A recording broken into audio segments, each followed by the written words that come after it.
Okay, today we're going to talk about AWS Inspector for EC2. So Inspector is a tool that lets you detect software vulnerabilities in workloads, both on EC2, also in Lambda functions and ECR.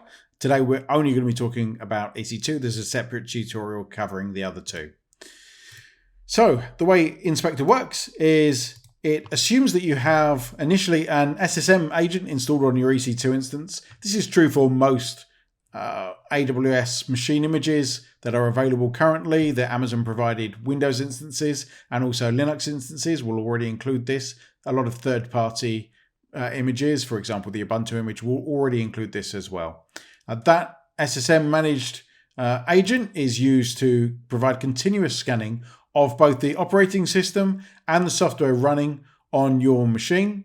The deep inspection is built here as optional, which is true, although it is enabled by default on all new Inspector installations. And it provides additional deep scanning for Python, Java, and JavaScript workloads.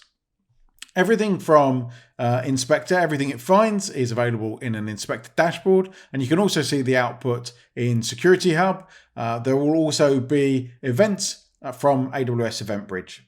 If your machine doesn't have the SSM managed instance agent installed on it, that's fine.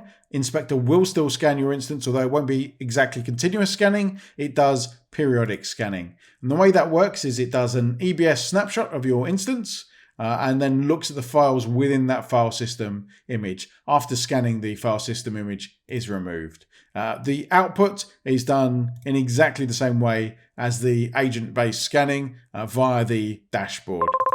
So that's everything on Inspector for EC2. Thanks a lot. See you again in the next one.